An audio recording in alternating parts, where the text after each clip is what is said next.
Nama saya Yohanes Noah, kelas 33, Prodi Ilmu Pemerintahan.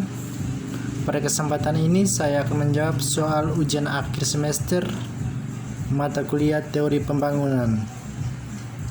Nomor 1. Teori modernisasi menjelaskan tentang proses transformasi dari masyarakat tradisional atau terbelakang ke masyarakat modern. Yang kedua, teori ketergantungan atau dikenal teori dependency, bahasa Inggris dependency theory, adalah salah satu teori yang terlihat permasalahan pembangunan dari sudut negara dunia ketiga. Menurut Teotonia dos Santos, dependensi ketergantungan adalah keadaan di mana kehidupan ekonomi negara-negara tertentu dipengaruhi oleh perkembangan dan ekspansi dari kehidupan ekonomi negara-negara lain. Di negara-negara tertentu ini hanya berperan sebagai penerima akibat saja. Teori Pascal ketergantungan adalah karena adanya kelemahan-kelemahan dari ketergantungan, sehingga teori ini memberi perspektif baru pada teori-teori pembangunan pada umumnya. Pembangunan berkelanjutan adalah pembangunan yang berorientasi pada pemenuhan kebutuhan manusia melalui pemanfaatan sumber daya alam secara bijaksana, efisien, dan memperhatikan keberlangsungan pemanfaatannya baik untuk generasi masa kini maupun generasi masa akan datang. Pembangunan manusia didefinisikan sebagai suatu proses untuk memperluas pilihan lebih banyak kepada penduduk melalui upaya-upaya pemberdayaan yang mengutamakan peningkatan kemampuan dasar manusia agar dapat sepenuhnya berpartisipasi di segala bidang pembangunan. Soal bagian kedua, bagian A, akibat pandemi COVID-19, pembangunan ekonomi menjadi menurun. Adapun harapan masyarakat setelah pandemi COVID-19, pembangunan ekonomi di Indonesia dapat pulih kembali. Menurut saya, strategi yang perlu kita ambil adalah melakukan pendekatan atau memberikan masukan kepada pihak pemerintah agar memberi dana sebagai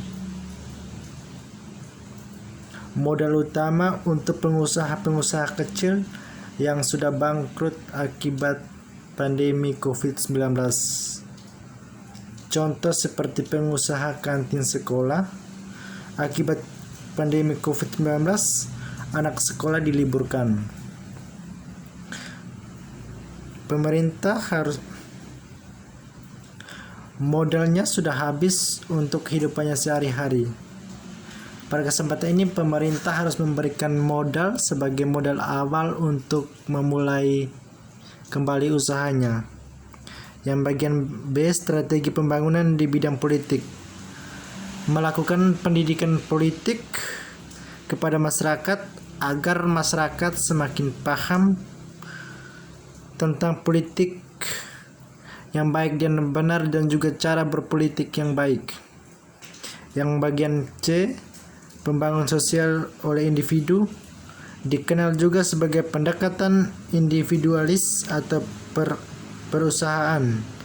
Akar ideologinya adalah liberal atau individualis, di mana ideologi tersebut menekankan pada pentingnya kebebasan individu dalam memilih.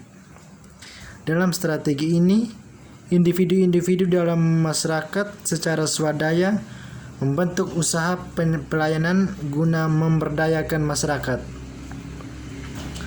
Yang bagian D, strategi yang dilakukan dalam pembangunan di bidang pendidikan adalah meningkatkan kualitas pembelajaran, khususnya di bidang teknologi.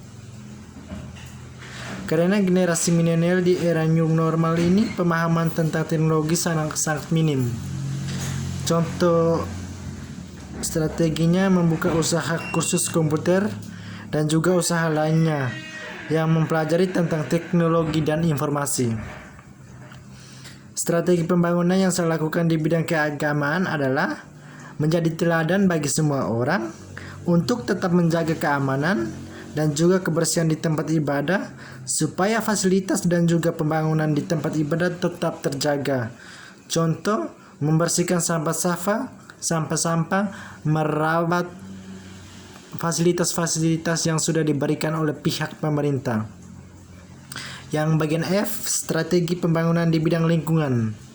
Setelah COVID-19, menurut saya strategi yang kita terapkan adalah tetap memberikan arahan kepada masyarakat agar tetap mempertahankan kebiasaan-kebiasaan di masa pandemi COVID-19.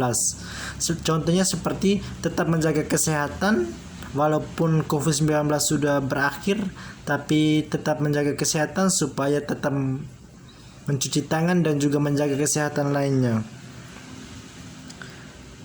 Yang nomor 3, strategi yang harus kita terapkan adalah untuk membangun masyarakat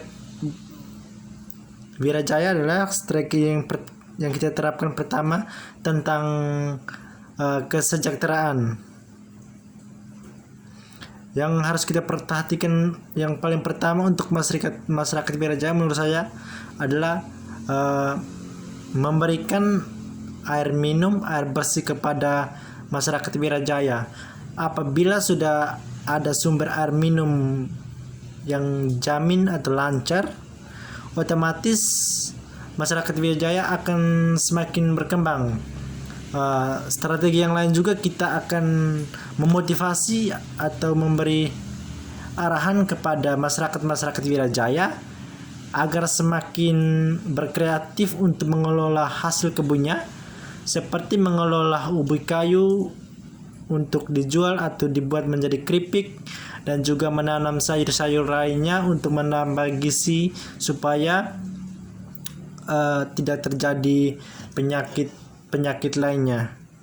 Strategi yang lainnya kita memberikan bantuan berupa material dan juga minta bantuan pemerintah berupa sumbangan material kepada masyarakat Wirajaya supaya bisa membangun kamar WC untuk mereka membuang air besar supaya buang pada tempatnya, supaya mengurangi penyakit-penyakit lainnya seperti terjadi sakit perut dan juga penyakit-penyakit lainnya. Adapun peran negara dan juga peran masyarakat, peran negara yang paling pertama adalah harus bisa menghasilkan air bersih kepada masyarakat Wirajaya. Dan juga yang kedua harus bisa memberi sumbangan secara khusus kepada masyarakat Wirajaya, itu tentang material-material untuk bisa membangun kamar WC dan juga fasilitas lainnya, agar masyarakat Wirajaya bisa membuang air besar pada tempatnya supaya bisa mengurangi penyakit-penyakit lainnya seperti sakit perut. Ada juga strategi dari kita masyarakat, ada juga kita memberikan motivasi kepada masyarakat Wirajaya agar lebih kreatif lagi untuk mengelola hasil kebunnya dan juga bisa menanam sayur-sayur lainnya untuk bisa dikonsumsi untuk menambahkan gizi hidup dalam kehidupan sehari-hari. Sekian dari saya, terima kasih. Mohon maaf jika ada